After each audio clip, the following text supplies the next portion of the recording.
Hello, everyone. I just saw this. It's a long thread that Dio Israel did. Dio Israel is the youth leader, the national youth leader of APC.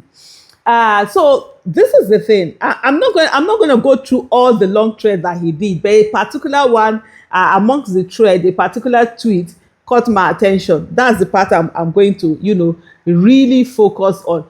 Because if there's any way of politely saying that the 30 something, 30, is it 33 or 34, how many governors that APC has, the polite way of saying that they are useless to any election is the way that Dio has put it. Well, he didn't put it in saying directly that they are used, but the question he said was asked something like, who do they inspire? I've been saying this thing I've been saying it a lot, but of course it's Aisha Isufu that says it. She's a Peter Obi supporter. It doesn't mean anything. This is coming from national youth leader of APC. I'm sure he must be extremely frustrated. He must be extremely frustrated for him, to come out and not only say this, to put it out as a trend. And he also talked about, which I didn't even talk about on Twitter, but I'm going to put that message out, where he talked about the disunity that is in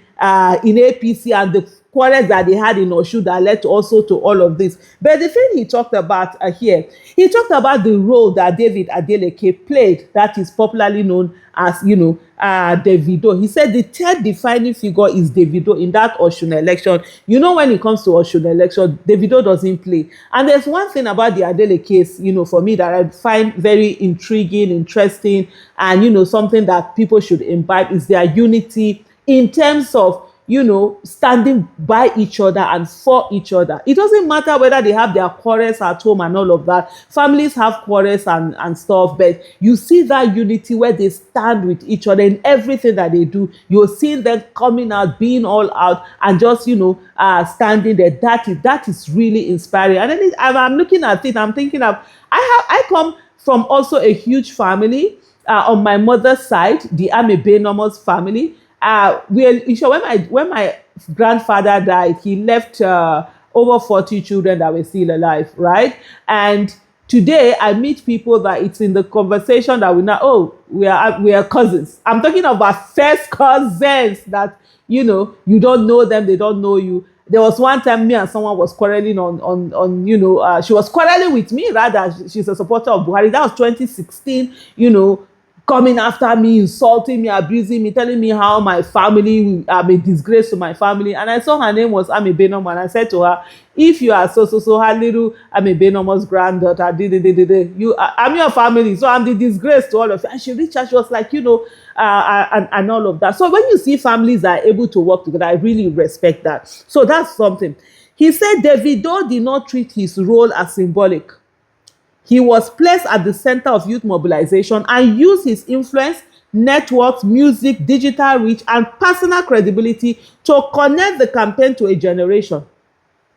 He brought artists, influencers, and young voices into the process. Alongside emerging political and professional actors such as Pelumi Olajengbesi, he helped give the campaign a youthful, energetic, and culturally resonant face. At the end of the day, the youth are the face of campaign, especially in Nigeria of today, because the youth have the number, they have the energy, they have the credibility, they have the technical know-how, they are tech savvy, they have capacity to mobilize, they also have capacity to raise funds. These are, Nigerian youth have never been this blessed until this generation, and they make impact. And sometimes, if you don't understand the power that you have, you end up losing it. And I do agree, yes, sometimes you need someone that is able to resonate and bring all of that together. He said, why the opposition deliberately, and this is the national youth leader of APC, say, why the opposition deliberately activated its most recognizable young figures, our party largely relied on a structure dominated by governors, senators, and former office holders. These leaders are important, he said, but we must ask a hard question. How many young Nigerians do they genuinely inspire mobilize or emotionally connect to. That's the part I was telling you. Was that I said on this election, these people are useless. They're as useless as the P in psychology. You understand? Because they are not, in short, they are a liability. They are baggage.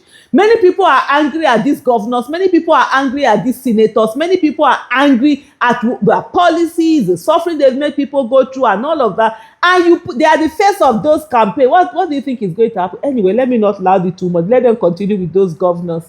So when people are coming to say APC have that, APC have 30-something liabilities, not 30-something governors. Yeah, they are governors by name, but they are liability to the campaign. They are not going to mobilize anyone. In short, even those who even think, whether even they think about the Tinubu matter, when they see those governors, those are the things that will vest them and say they are not doing. He now say, who are the Davidos in APC? Who are the young men and women within our movement who are willing to put their influence, creativity, reputation, and networks visibly on the line for the party? And when we find them, do we empower them or only remember them at election time? Now they're asking the questions, you understand? Sure, they were mocking the campaign that youth have been leading, have been giving voices, faces. All these questions that he asked, if you come to Mr. Peter Obi's campaign, you will see a lot of youth that have been given that visibility. You know, they're mobilized, they've been out there just because they have what they have to give to the nation is recognized. Unlike this party where it's about, oh, who is governor, who is not governor, who are you? They only bring them to do e-toggery on election. They are all over social media doing e-toggery up and down. He said, I raised these questions from experience, not hindsight.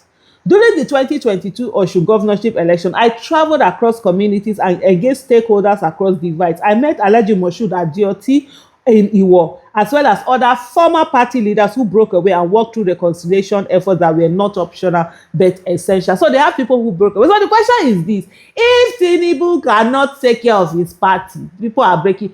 How is he going to take care of the election? Of course, we have seen that he cannot even take care of Nigeria or anything. It is when Labour Party are having this Labour Party, APC, DC, NDC, whatever. Peter Obi cannot. The one that I'm telling you, what of Tinubu that is there, has he?